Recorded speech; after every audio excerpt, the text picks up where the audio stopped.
The new military leaders in Burkina Faso will remain in office for another 5 years.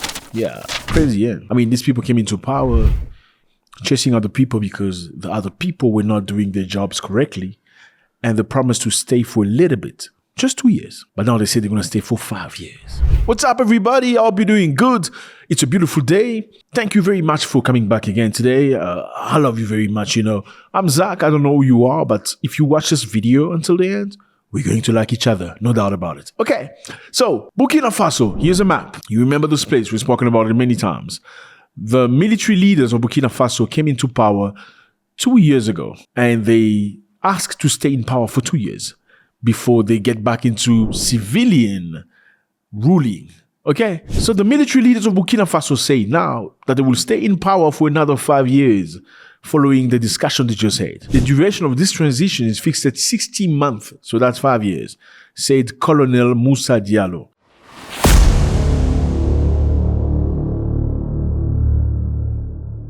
The junta, the current junta, came into power in 2022, ousting the military regime of Paul-Henri Sandaogo Damiba.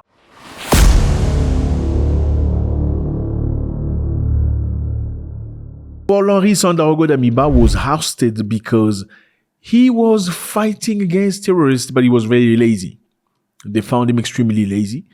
They say he was very passive against terrorists. And that was slowing the country down. So they say, okay, Mr. President, because you're lazy, we're going to kick you off. Now, the guy they kicked off, Paul-Henri Sandaogo Damiba, also ousted somebody else before him in Roch Marc Kaboré.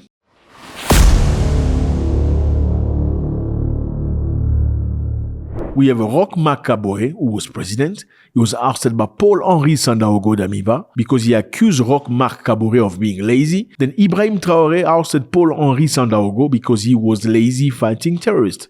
But unfortunately, many people feel like even though they ousted these two other people before, they are struggling to fight the terrorists. So at the time when they came into power, they had set the goal to get back to a democratic system in July 2024. July 2024 is very close. Now they've come into a meeting, discussing, and they've come with the conclusion that they need to stay in power for another 5 years. Okay, so here are the questions. We all know Africa is going through a very interesting moment right now. Many countries, Mali, Burkina Faso, and Niger, are fighting to have freedom. At least they call it freedom.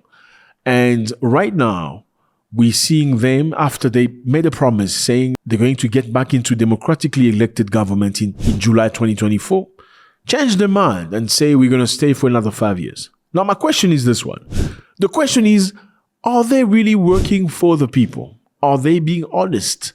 Are they really doing this for the interest of the people? Or maybe did Mr. Traore get the feeling that most presidents get in Africa?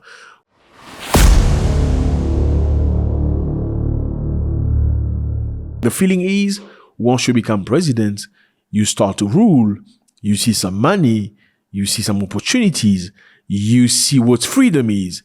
You get accustomed to that. You sort of love it, and you're like, maybe I can stay for another 5 years. Are we seeing the same scenario happening again? Where a president very slowly likes what's happening, and then he said, you know what, I think I want to stay president for a little bit longer, and a little bit longer, and a little bit longer. Are we seeing Ibrahima Traore trying to actually fix the country? Let's see what he's achieved this far. Okay, let's look at the past. I think sometimes when you look at the past, you can understand where somebody's going. Because the past never lies, right? If somebody killed in the past, he's probably going to kill again in the future, right? If somebody stole in the past, he's probably going to steal again in the future. If somebody cheated in the past, there are probabilities he's going to cheat in the future. We've seen this young president of Burkina Faso, since he came into power, invite the Russians, get tracks for agriculture. Let's go number one. We've seen this president from Burkina Faso, young man, come into power. First thing first, he said, I don't want a salary as a president. I am a captain. I want a salary as a captain. Now he gets paid this salary as a captain. This is something you don't see very often. When somebody becomes president, he wants to be ruling. He wants to eat. You want to buy new houses, new cars. You cannot do that with the money as a captain. Now, the simple fact that he says, I just want to be paid as a captain, I think somewhere showed a little bit of credibility on his behalf. Of somebody's not there for the money, is just there for the structure. Number two, we've seen this president encourage people to give a percentage of their salary into the pool of funding, into a basket, to allow them to purchase weapons with that money to go fight terrorism, as opposed to other African nations that will go to the World Bank asking for loans.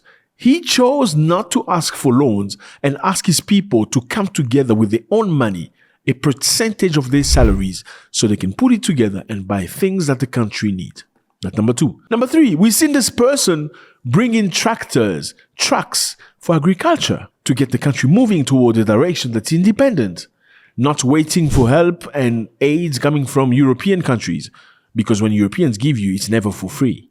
They give you so they can get something back. Number 4, we've seen the country building hospitals and roads and bringing furnitures that never existed in the past to get the country moving to the right direction, as opposed to other presidents that will go and ask for loans.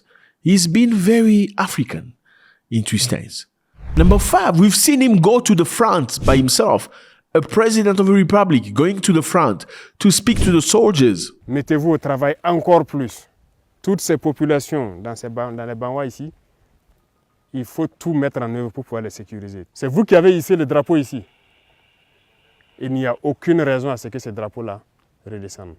On fera la guerre là, on va marcher tête haute sur ce sol-là. Parce que ce sont nos terres. Donc armez-vous de courage, ne baissez jamais les bras. Il y aura des difficultés, ça c'est sûr. Déjà actuellement le climat c'est votre grosse difficulté. Il fait froid, il y a l'armatan, il y a tout.